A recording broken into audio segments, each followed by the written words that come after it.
3,000 years ago, when the kingdom of Israel was in its infancy, the battle between David versus Goliath took place in the valley of Elah, in what is now the state of Israel. Ancient Israel had a mountain range called the Shephelah, which linked the ancient and obviously significant cities of that region, namely Jerusalem, Bethlehem, and Hebron. There was also a coastal plain, parallel to the Mediterranean Sea, where Tel Aviv is now, and the Shephelah connected the mountain range with the coastal plain, including a series of valleys and ridges that ran east to west, such as the Valley of Elah, which had a strategic function, because it was the means by which you accessed the aforementioned ancient cities. The Philistines, among the kingdom of Israel's fiercest enemies at the time, were living along coastal plain and wanted to occupy the Valley of Elah so they could split the kingdom of Israel in half. King Saul, the Israelite leader, obviously caught wind of this and brought his army down from the mountains to confront the Philistines in the Valley of Elah. Eventually, the Israelites and Philistines became deadlocked because neither could attack the other. In order to do so, you needed to either go down or up the valley, which would completely expose you. So, finally, to break the deadlock, the Philistines sent their mightiest warrior, Goliath, insolently challenging the Israelites to appoint one of their number to meet him in single combat, a tradition in ancient warfare to settle disputes without incurring massive bloodshed. The condition was that the people whose champion is killed will become the other's slaves. Goliath was some 210 centimeters tall, 6 feet 9 inches, decked out in bronze armor and a brass helmet, holding a sword in one hand and a spear in the other. The staff of his spear is said to have been like a weaver's beam, the spear's head weighing 600 shekels of iron. According to the Jerusalem Talmud, Goliath was born by polyspermy, fertilization of an egg by more than one person, and had approximately 100 fathers.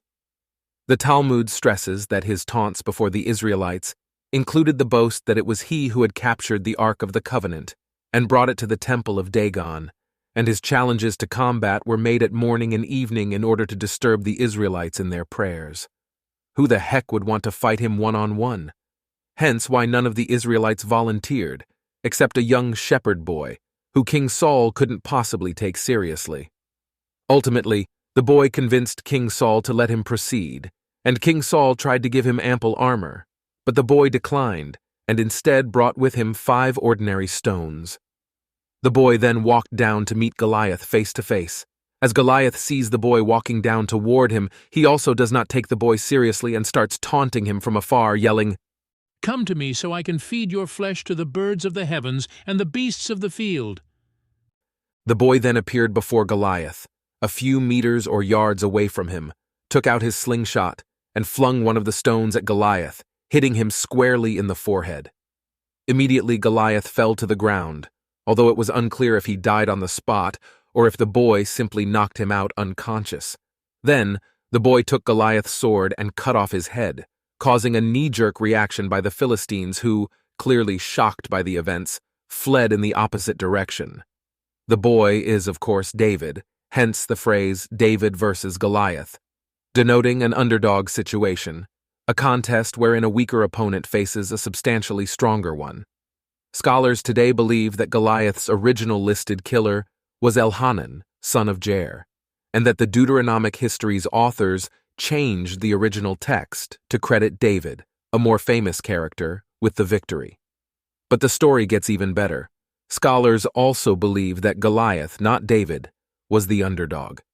Part of the David versus Goliath tale that often does not get told is the part where an attendant escorted Goliath to meet the Israelites and propose single combat.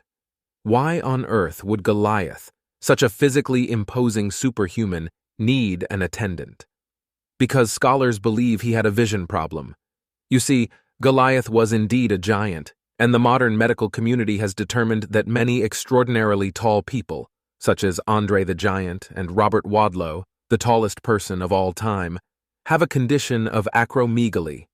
It is caused by a benign tumor that sits on the pituitary gland, resulting in overproduction of human growth hormone.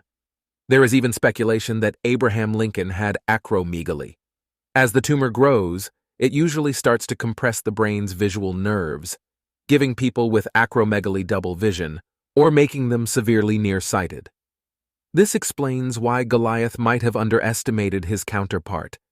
He could not really see him and his slingshot until it was too late. The phrase, "Come to me so I can feed your flesh to the birds of the heavens and the beasts of the field," is also telling. Perhaps Goliath could only fight David at an arm's distance, whereas David only needed to get close enough to accurately and lethally hit Goliath with his slingshot. Word has it that back then, slingshot professionals were incredibly accurate from up to 200 meters away. The Israelites, looking down from the mountain, thought Goliath was a frighteningly powerful foe, but what they didn't understand was that the very thing that was the source of his apparent strength, said Malcolm Gladwell, was also the source of his greatest weakness.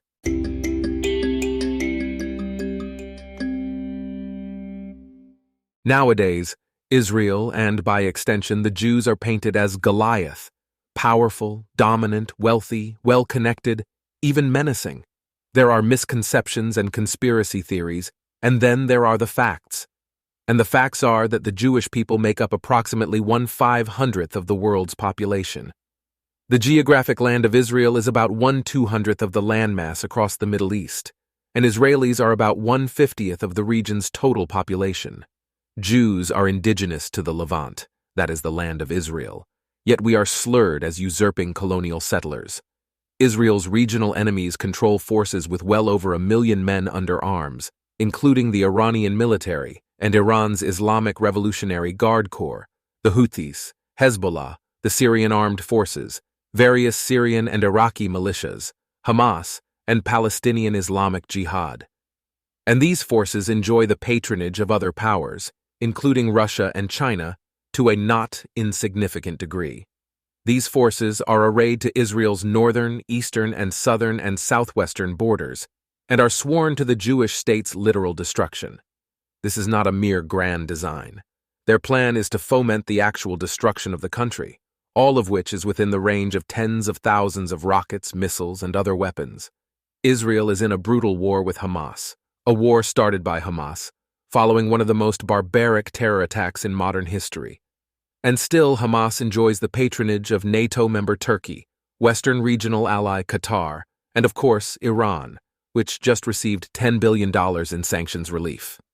And this is after Israel ceded the entire territory of Gaza to the Palestinians in 2005 so they could enjoy sovereignty over it, and attempted earnestly to negotiate an end to the Israeli-Palestinian conflict from 1991 onwards, only to be rewarded with a murderous intifada, which Israel's enemies now seek to globalize. Israel faces a coordinated global diplomatic and legal assault from the United Nations and its agencies, Amnesty International, Human Rights Watch, South Africa, and countless others. Only Israel comes in for unrelenting diplomatic and legal pressure, not Hamas, Qatar, Turkey, Iran, or any other regional malefactor.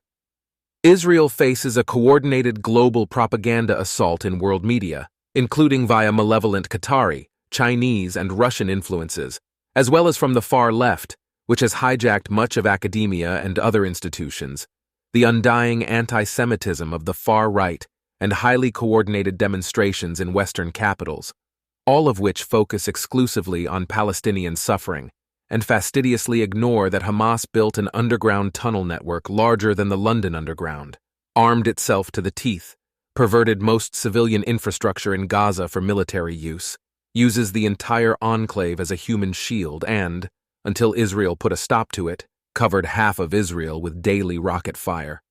Since 2005, Israel faces global attempts at boycotts through the malicious BDS movement, as well as concerted efforts to tar individual Israelis and Jews with pariah status in academia, business, medicine, culture, government, and the arts. In addition, Israel is being asked to free convicted terrorist murderers in exchange for the return of kidnapped civilians.